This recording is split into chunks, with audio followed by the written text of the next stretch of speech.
ಹೌದು ಚಿಕ್ಕತ್ತೆ, ಅದು ಗೊತ್ತಿರೋ ವಿಷಯನೇ. ನೀವ್ ಮನ್ಸ್ ಮಾಡಿದ್ರೆ ಏನ್ ಬೇಕಾದ್ರೂ ಮಾಡ್ತೀರಾ. ಅದು ಗೊತ್ತಿದ್ರು ಕೂಡ ಕೆಲವರು ನನ್ನ ವಿರುದ್ಧವಾಗೇ ನಡ್ಕೊಳ್ತಾರೆ. ಯಾಕೆ ಭಕ್ತಿ? ನಿನ್ನಿಂದಾನೆ ಈ ಮನೇಲಿ ಇಷ್ಟೊಂದು ಸಮಸ್ಯೆ ಆಗ್ತಿರೋದು. ಅಗಸ್ತಿನ ಎಲೆಕ್ಷನ್ ನಿಲ್ಸೋದಕ್ಕೆ ತುದಿಗಾಲಲ್ಲಿ ನಿಂತಿದೀಯ ಅಲ್ವಾ? ಇದರಿಂದ ದಾಮಿನಿ ಅಕ್ಕನಿಗೆ ಎಂಥ ಅವಮಾನ ಆಗತ್ತೆ ಅನ್ನೋದು ಗೊತ್ತಿದ್ದೂನು ನೀನು ಸ್ವಾರ್ಥಕ್ಕೆ ನಿನ್ನ ಗಂಡನ್ನ ಬಳಸ್ಕೊಳ್ತಾ ಇದೀಯಾ ಅಲ್ವಾ? ಅಗಸ್ತಿನ್ ಜೊತೆ ಯಾವಾಗ್ಲೂ ಅಂಟ್ಕೊಂಡೇ ಇರ್ತೀಯ ಅಲ್ಲ? ಅವ್ನ್ ಫ್ಯೂಚರ್ ಬಗ್ಗೆ ಸ್ವಲ್ಪನಾದ್ರೂ ಯೋಚನೆ ಮಾಡಿದೀಯಾ?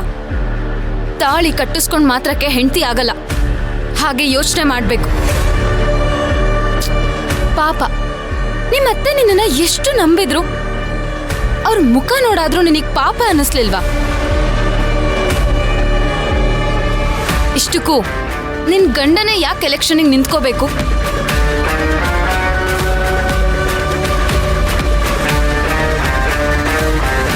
ಏಯ್, ಯಾಕೆ ಗ್ಲೂಸ್ ತರ ನಗ್ತಿದ್ಯಾ? ಏನಿಲ್ಲ, ನಿಮ್ ಬಾಯಲ್ಲಿ ಅಗಸ್ತ್ಯನ ನನ್ ಗಂಡ ಅಂತ ಹೇಳಿದ್ರಲ್ಲ, ಕೇಳೋಕ್ ತುಂಬಾ ಚೆನ್ನಾಗಿತ್ತು, ಅದಕ್ಕೆ ಖುಷಿ ಆಯ್ತು ಅಷ್ಟೆ.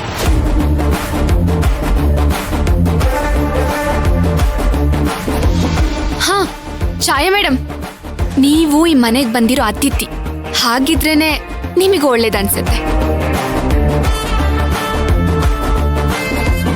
ಹೀಗೆ ಅವಮಾನ ಮಾಡ್ಬೇಕು ಅಂತಾನೆ ಛಾಯನ ಬಲವಂತವಾಗಿ ಆಸ್ಪತ್ರೆಯಿಂದ ಈ ಮನೆಗೆ ಕರ್ಕೊಂಡ್ ಬಂದ್ಯಾ?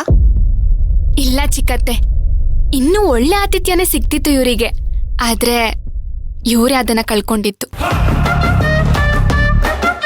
ನೀವು ನಮ್ಮನೆ ಬಗ್ಗೆ ಜಾಸ್ತಿ ತಲೆ ಕೆಡಿಸ್ಕೊಳ್ಳೋ ಅವಶ್ಯಕತೆ ಇಲ್ಲ. ಈ ಮನೆ ಸೊಸೆ ಭಕ್ತಿ ಎಲ್ಲಾನು ನೋಡ್ಕೋತಾಳೆ. ಅರ್ಥ ಆಯ್ತಾ ಛಾಯಾ ಅವರೇ? ಭಕ್ತಿ ಕೆಣಕ್ ಬೇಡ, ಆಮೇಲೆ ತುಂಬಾ ಅನುಭವಿಸ್ಬೇಕಾಗುತ್ತೆ ನೀನು.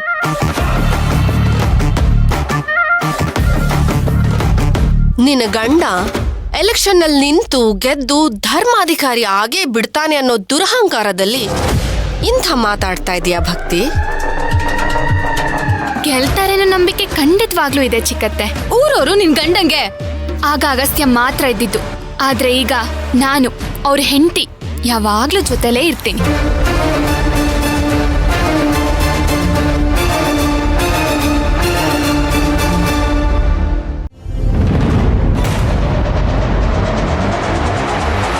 ಜ್ಯೂಸ್ ಕುಡಿ, ಆಗ ಸ್ವಲ್ಪನಾದ್ರೂ ರಿಲ್ಯಾಕ್ಸ್ ಆಗತ್ತೆ.